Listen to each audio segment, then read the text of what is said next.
it's Mindy with Astrology by Love. Today I'm going to be talking about Doc Antle. So he was on Tiger King. He is someone who owns a zoo with a lot of big cats. On the show he was portrayed as having a lot of wives, a lot of controversy surrounding him, as I guess that's what happens when you have a couple of hundred tigers or so. But I found him really interesting, and we've been talking about Tiger King, so I'm going to do his chart today. Doc Antle was born in Salinas, California on March 25th, 1960 and I don't have his birth time. So we are not talking about houses today. We're just going to be talking about the planets. There is plenty there. So once again, March 25th, 1960 in Salinas, California. I got this chart on astrology.by.love.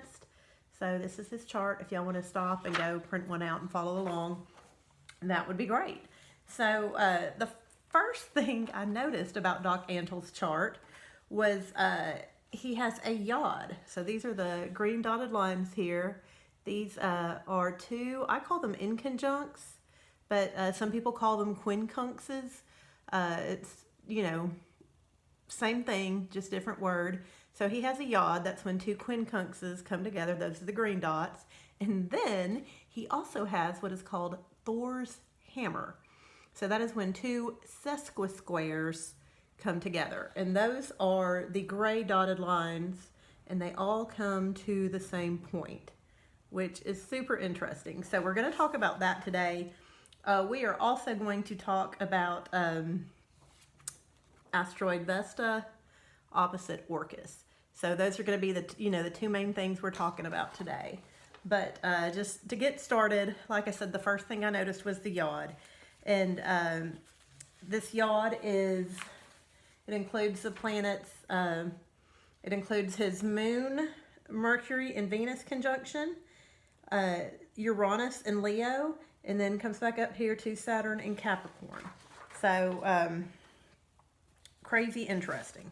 So like whenever someone has a YOD in their chart, it shows us that they have a destiny to change or shift the world or their community or their environment in some way. So the people around them's lives will be changed, or their community, or maybe even the world's. So Doc has a YOD. And it's energies that are uncomfortable and awkward working together. And it's uncomfortable and awkward for the person who has the YOD, yet they are mysteriously compelled to go forward and act this YOD out, you know, whether they know about it or not. The word YOD comes from the Hebrew word YOD, and the Hebrew word YOD gives us the connotation of a hand pointing to a divine point. And so that's where in astrology we get the word YOD, and we refer to YOD as the finger of God. So this is a destiny point in someone's chart, and you know, it's a destiny point for Doc. So Doc's moon is in Pisces. So that's right over here, the moon. And when a person's moon is in Pisces, Pisces is a very sensitive and delicate sign. It is the last sign of the zodiac, and you know, it's a water sign. It can easily sense and perceive things that are going on, can understand the emotions of others sometimes before they even understand it, very intuitive. A Pisces moon may also, not always, but may also be more prone to drug use, because Pisces is ruled by Neptune. Neptune is the planet of fantasy, delusion, creativity. It has other fine points there, but whenever someone's struggling with drugs, a lot of times you need to look to their Neptune, or if they've got any planets in Pisces. And like I said, people with Pisces moon are sensitive to their surroundings.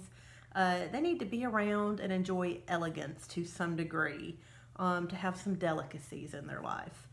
Doc's Mercury is close by, so it's around 4 degrees away, and it's also conjunct tightly to his Venus. So that's this conjunction I had pointed out. Here's the moon, Mercury and Venus. And Mercury and Venus are at the same degree. They're 11 minutes apart, super duper close. Venus and the moon are the feminine planets in our chart. They both show us what the women in our lives are going to be like. So sensitive, beautiful, and elegant women is what Doc is attracted to. It's what makes his emotions feel good.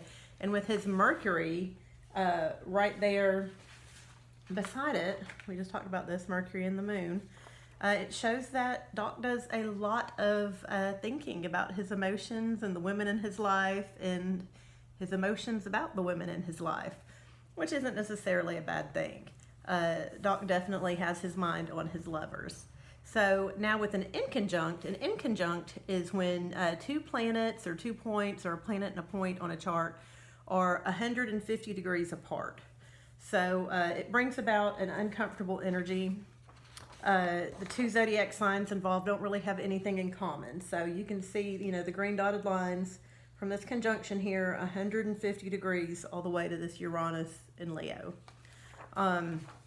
So for instance, we were just talking about the conjunction in Pisces. Pisces is a dreamy, delicate, emotional sign. So it's of the element of water and it's mutable. Leo, on the other hand, is bold, knows it's the king, knows it's worthwhile, is of the fire element and is fixed. So you've got fixed fire and mutable water. That's hard to... Those are hard meeting points. The emotional Pisces would say, maybe I want to do this. It looks kind of beautiful. I don't know. And the Leo's like, oh, I did it yesterday. We're going to do it today and we're going to do it tomorrow. Let's go.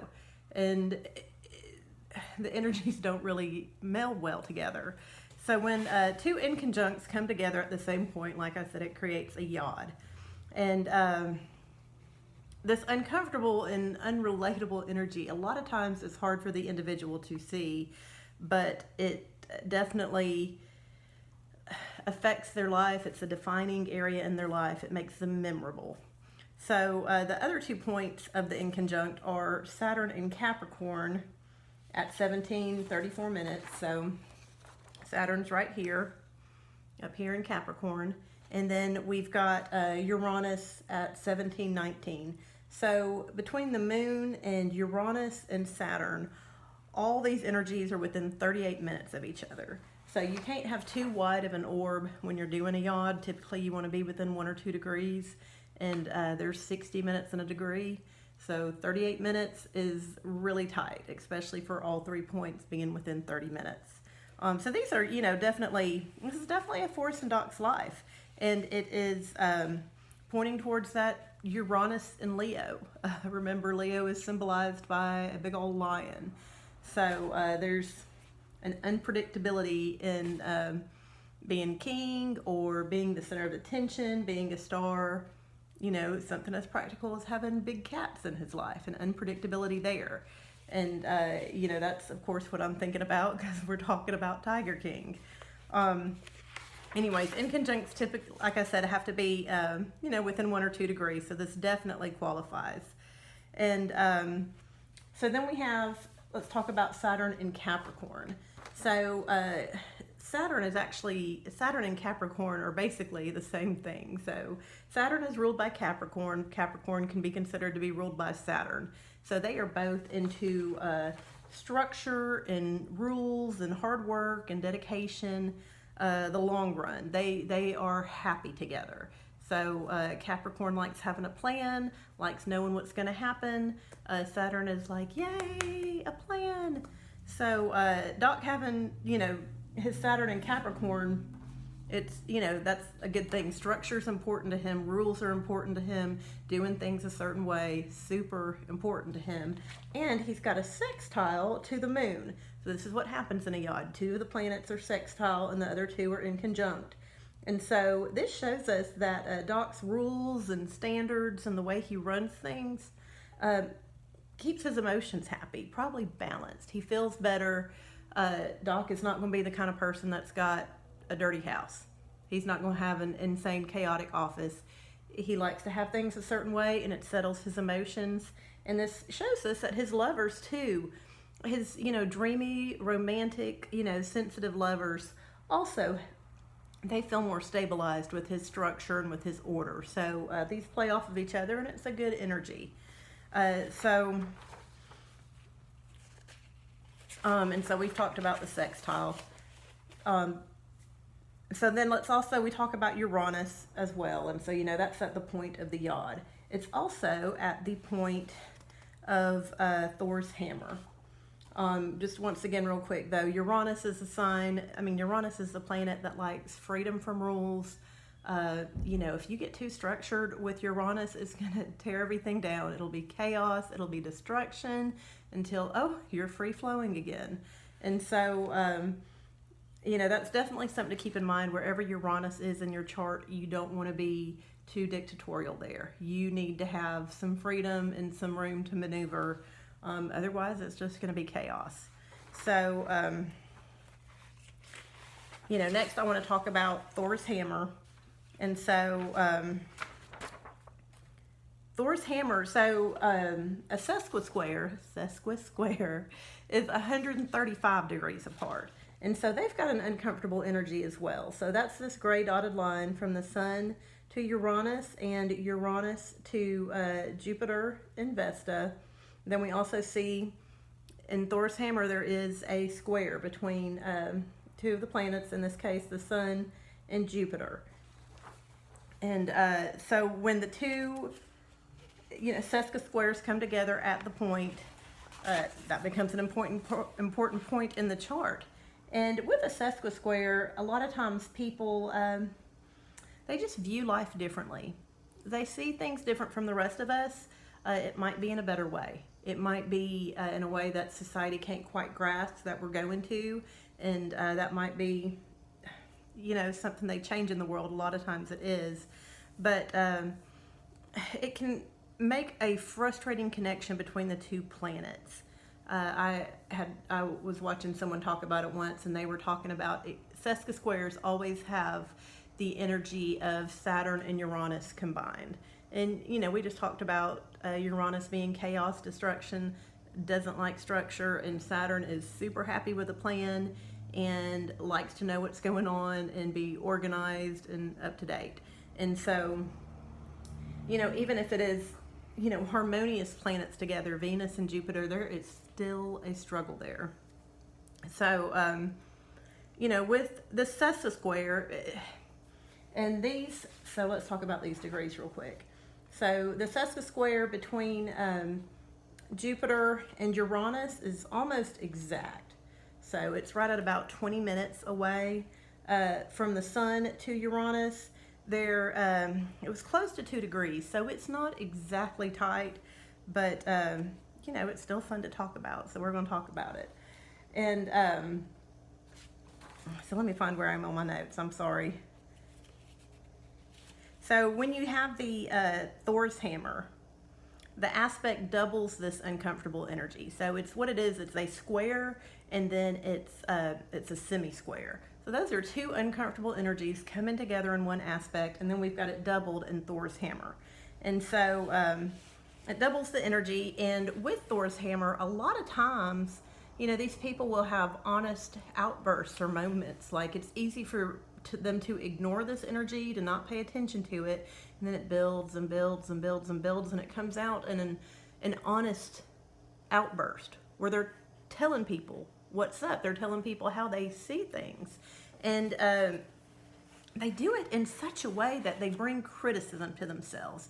It almost looks like self-sabotage. It almost looks like, I can't believe they're behaving that way and saying that. What is wrong with them? But that energy has just built up, and they have to say something. And when they say it, criticism comes at them. That's part of the Thor's hammer. So it's not that they're being self-destructive. It's just this energy's built up. Boom, they're being honest, and then they receive criticism. So, we can see here this Thor's hammer involves Doc's sun, Uranus, and Jupiter. So we saw him kind of present himself as a doctor. He, knows about Eastern medicine, practiced that quite a bit. With his Pisces moon, he's very sentimental. He's very sensitive. And yet he is also a very wealthy man. So, and we can see this in the chart because Jupiter and Pluto are trine within 2 degrees of each other. If you watch the Jeffrey Epstein video that I did, Jeffrey Epstein had an exact trine. And that was, you know, when you see exact trines between Jupiter and Pluto, they make it big.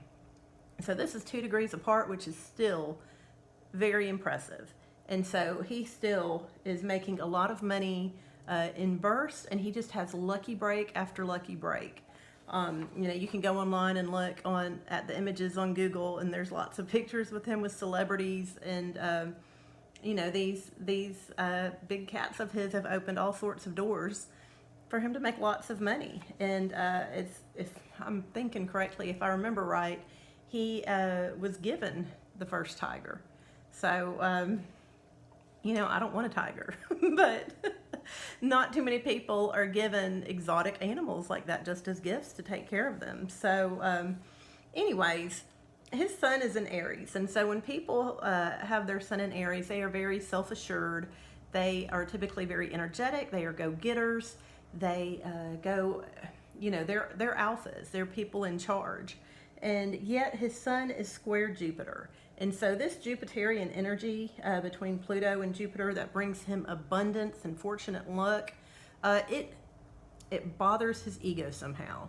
So I don't know if perhaps he thinks he can't be spiritual, or he can't be on that, you know, that holistic plane because of the influence of this, but somehow his abundance bothers him. Maybe it makes him look bad, but whatever it is, it's a struggle there. And so people criticize him in regards to Jupiter matters or Sun matters, or down here to the Uranus matters, and all these come about to bring him criticism. So this is, you know, kind of a difficult placement in a chart. So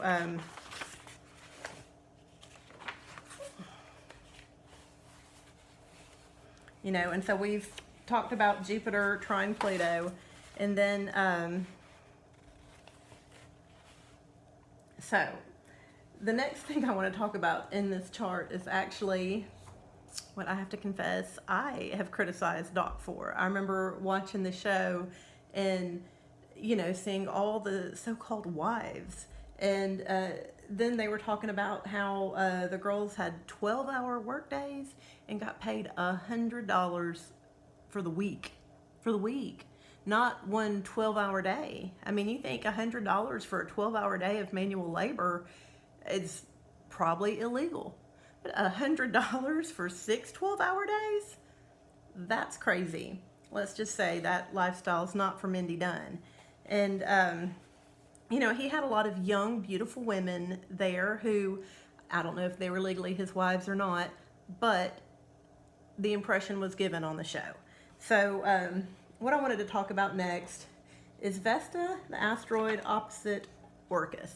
So this is almost exact in Doc's chart. So Vesta is at 6 degrees, 31 minutes, Orcus 6 degrees, 24 minutes. So that is 7 minutes apart. That is super close. Now, I found a really awesome article online about Vesta, and I'll put it below, because I mean, the lady had done all sorts of amazing research. And so essentially though, you know, the Vesta asteroid embodies the energy and the culture of the Vestal virgins back in ancient Rome. So there was a god named Vesta, and this god was in charge of fire. And so at the temples of Vesta, they would have what they called Vestal virgins. And these girls were handpicked by it was the chief priest of Rome and later the emperor. And so they were chosen to be Vestal virgins sometime between the age of about 6 and 10. And they had to be physically perfect, and they had to be mentally perfect. And then they had to be virgins for 30 years while they tended the fire at the temple. So some articles say that, you know, there were 6 virgins per temple. Others said there were more than that. But when you see Vesta prominent in a chart, what you're doing is you're seeing a large female environment with a powerful man on top. Kind of sounds like Doc and his wives. So I had to see where Vesta was, and it's right there within 4 degrees of Jupiter. So we've already talked about this Jupiter-Pluto aspect right here, but it's opposite Orcus, like almost exactly. And so Orcus is a relatively newer planet. I believe it was discovered in 2004, and I may be wrong about that. I've talked about it in another video. I don't have it in my notes in front of me. But Orcus behaves a lot like Pluto. So it has a similar makeup, similar moon, similar history, legend. Orcus is basically one of the gods of the underworld. And so it brings death and rebirth. It brings drastic change. It brings intense focus and passion. And so we see here that Orcus is in the sign of Cancer. So Cancer is all about the family, all about the home. Cancer's the mother of the zodiac. And so, you know, Orcus is intense. It's opposite Vesta, which is all about the community, the female-driven lifestyle with the man on top. And so this shows us that, you know, Doc is intensely focused on Vesta matters, on, you know, having his group of women and taking care of them. He did provide them houses and meals, something better than Walmart meat. And, you know, we've got, like I said, it's got Jupiter right there to expand the Vesta energy. And then we've got Pluto adding that intensity with Orcus opposite it. So this is, you know, showing us that Doc really thrives and does well in the Vesta environment. You know, good for him. That's, you know, great. That's what his chart's showing. So he's living that out. But there's also an internal struggle in Doc between wanting the family lifestyle and, you know, this Vestal culture. So we see that that may be an internal struggle in his head, and it may be an external struggle. I'm willing to bet there were, you know, probably 1 or 2 women in the group who really wanted something more traditional with Doc than, you know, the sort of harem sort of lifestyle that they lead. So, you know, it's kind of, I'm sure 1 or 2 of them have had conversations like, let's do something a little bit more traditional. Let's, you know, make this happen. So anyways, that is Doc Antle and the points I was wanting to talk to y'all about in the chart. So definitely like and subscribe if you liked this video. I've finally got my website up and going, and I've got those links down below. Y'all check it out. It's really cool. And I will be doing Carol Baskin's chart pretty soon. So y'all have a wonderful day. Thank you for hanging with me.